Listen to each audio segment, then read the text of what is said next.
welcome back to Reviews with Elaine, because I have opinions. And today's opinions will be about The Hound of the Baskervilles by Sir Arthur Conan Doyle. And this is the third of the Sherlock Holmes stories. And I will admit, this one is the one of the two that I've read before, but because when I previously read them, I read them on my briefly lived Kindle, I don't remember them very well. I don't know why, but reading things electronically, they just don't stick the way they do when I read them physically. But that means it was basically like I was reading this for the first time, but with a couple of moments of, wait, I remember this florid description of the moors. Or am I thinking of Jane Eyre? I might be thinking of Jane Eyre. But either way, I loved those florid descriptions of the moors, and the rest of the story was great too. So The Hound of the Baskervilles follows Sherlock and Watson on a case in the wild moors of the English countryside. There's a family named the Baskervilles, which is supposedly cursed. Long ago, an ancestor called on the very devil himself to help him recapture a kidnapped woman. And ever since, his descendants have supposedly been stalked by a hellhound. When the most recent heir of the Baskerville estate, Sir Charles, dies in suspicious but supposedly natural causes, his friend, Dr. Mortimer, calls on Sherlock Holmes for help in protecting the last known heir of the family, Sir Henry Baskerville. Now Sherlock and Watson will have to figure out if there actually is a hound, and if so, who holds its leash? The devil, or just a human devil? And the first thing I notice about this novel is how incredibly gothic it is. And I don't mean like the modern clothing style, I mean like gothic literature. Like there is a reason I was perpetually thinking of Jane Eyre when I was reading this, other than the fact that I do honestly think that there are some parts of this book that feel like they might have actually been actively inspired by Jane Eyre. Like specifically the brother and sisters complicated there, living in isolation in a small cabin on the edge of the moors. Like, yeah, I see your inspiration there, Doyle. But more than that, there is a delicious, overly emotional description style for the landscape, and it's described as both restful, terrifying, and melancholy that is really reminiscent of Jane Eyre. There's also the faint feeling that here there be something supernatural. There's the fact that everyone is hiding a secret past and secret connections. Like, I guess the moors of England are just like the motherland of all gothic vibes, which, having seen pictures, yeah, I suspect that is literally just it. They are very gothic places. But this gave this one a very distinct flavor to the other Sherlock Holmes books I've read so far. Also a different flavor in different sections, because Doyle actually is playing with form a little bit here. So we get some bits that are written just as Watson remembering what happened, the way the rest of the stories are written. Some are written as letters to Holmes, and some bits are actually excerpts from Watson's diaries. And all of these are Watson, and all have his distinct voice. All sound like him, but different forms of him. It gives just enough of a difference in voice to shift the tone from one scene to another. One voice is Watson being very clinical and factual, another is more emotional, and the last is shaped by the lens of retrospection. And this all works beautifully to allow the more down-to-earth scenes to butt up against the ones that are spooky, almost ghost story vibes in a perfectly logical, coherent way. I also noticed that the first Holmes story that I ever read, there was a moment that it was like they literally just stopped the mystery novel, put it on pause, and a Western plays out for like 50 pages. And this one, it's a little bit more seamlessly interwoven, the gothic horror story, into the mystery novel. And I really love the way Doyle is just like, I want to write different genres. So I will. In one book. And you'll just have to deal with that. And I do find it a bit funny that Sherlock Holmes has become one of those characters that people just sort of throw into other stories, and it almost feels like Doyle was setting us up for it by putting Sherlock Holmes in all these different literary genres, often in the same story. And we already know that Holmes works in a gothic novel because, yeah, he just threw Holmes into a gothic novel in the middle of his mystery novel. And it's sort of such an interesting way of doing it, because like, yeah, genre bending is a thing, it has always been a thing, but quite often it's like interwoven, like the entire piece reads as both sci-fi and fantasy, whereas here it's like, no, there's just random excerpts of other like genres within the bigger piece, and that is fascinating. But setting the vibes aside for a minute, I want to talk about character a lot with this one. Specifically, I want to talk about the women, the suspects, and the good and evil of Sherlock Holmes. Let's start with the girls. So this one really has 3 female characters in total, and one of them is honestly nothing much of a character. Like, the housekeeper in many ways is just a housekeeper stereotype. She's bigger, heftier, hardier, and puritanical, I think it's mentioned at one point. She is just sort of in the background for most of the story, but her moment in the sun is actually pretty fascinating. She gets more agency than I would expect in a turn-of-the-century book for a female character from the lower classes. The narrative emotionally empathizes with her, and it is empathy, not sympathy. Like, we don't feel sorry for her. The story sets us up to agree with her. Most of the characters agree with her, and in so doing, it allows for sympathy for crime, which I've noticed a couple times in the Sherlock Holmes books. Like, this has come up a couple of times, and I'm still pleasantly surprised to find it here. But if we move on to the other 2 female characters, I'm gonna try my best not to give too much factual information about them, because pretty much anything I can say factual about either of them would be spoilers. But the important thing is both are women who are put in desperate situations by the men in their lives. Both are classic victims on paper, but neither of them actually come across as helpless damsels in distress.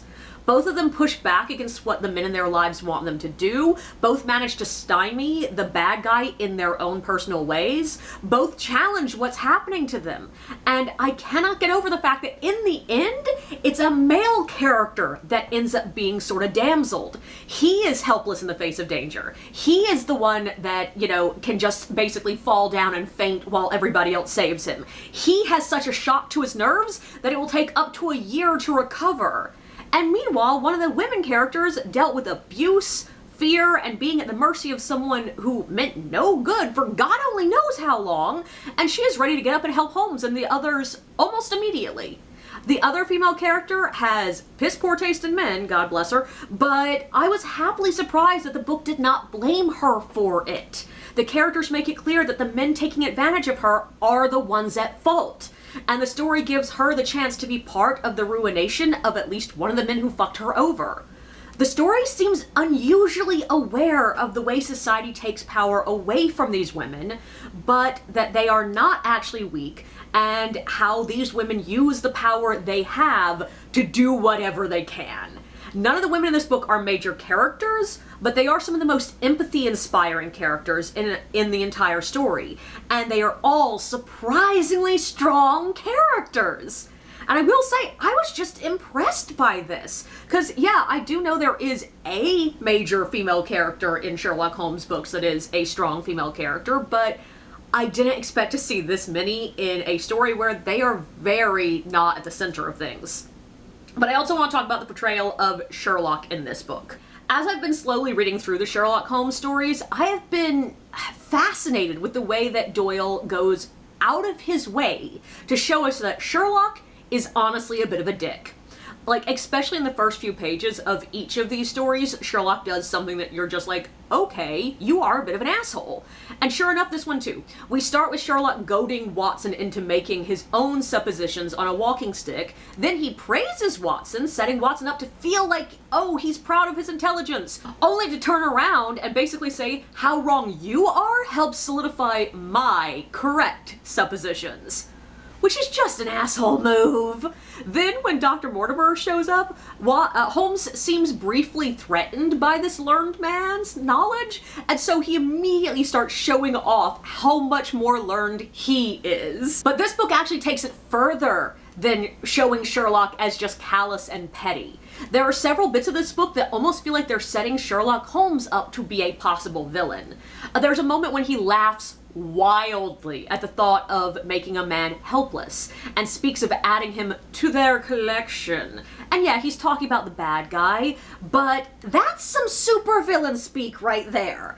There's another moment when he dances over the corpse of a man. And once again, there's a caveat, this was a bad man, but he's still gleeful standing over a body. There's a point when Watson describes Holmes' love of dominating and having mastery over those around him. Then there's just the imagery that Doyle uses to describe Holmes throughout the different points of this book, especially in moments when we don't know that it is Sherlock. There's a couple of times when he describes the man as looking looming, threatening, and without knowing what's going on, Watson is questioning his intent. And hell, there's a time in the story when the possible bad guy uses Holmes's name to self-identify, which aligns him with Sherlock Holmes. I don't think Doyle is ever trying to set us up to wonder if Holmes is the bad guy in this story, but I think he is asking us to consider what separates Sherlock Holmes from the criminals he pursues. And I think it is simply his obsession with law and order that separates him. Like, I do think Doyle was trying to tell us in this book that if Holmes wasn't so obsessive about the letter of the law, he might be a master criminal. Like, Holmes is not a morally sound character. He's just an obsessively lawful neutral, or lawful... Yeah, he's a lawful neutral character. And I love it, especially considering, like, because Sherlock Holmes is part of the cultural moray, like, I know a lot about Sherlock Holmes without having read all the stories. Like, I know that when Moriarty shows up, the mirroring will become more apparent. It will be more clear that Holmes has more in common with the men he hunts than he has things separating them. But I do think the seeds are already in this one, including the way so much of the language asks us to see Watson as Holmes's hound that he sends out against his enemies.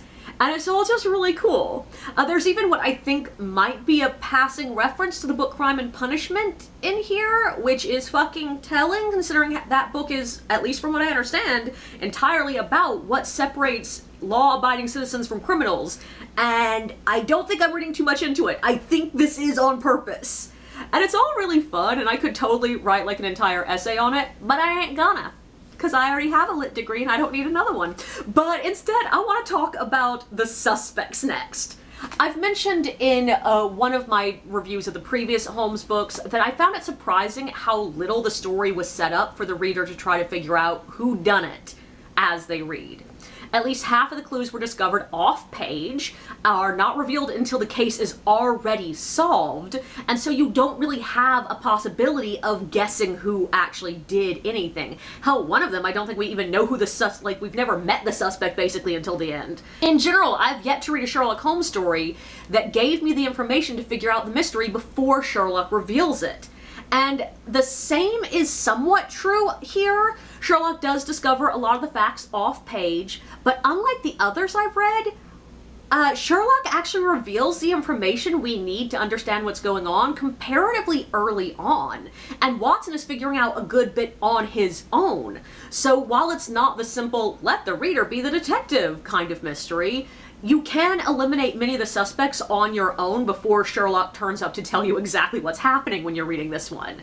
So ironically, this one, which felt the least like a mystery novel as I was reading, fit what I perceive as a mystery novel far more closely than the ones that felt more like they fit the genre, which is all just fun. So yeah, overall, I loved the way this book messed with genre, with my expectations, and with my perception of Sherlock Holmes.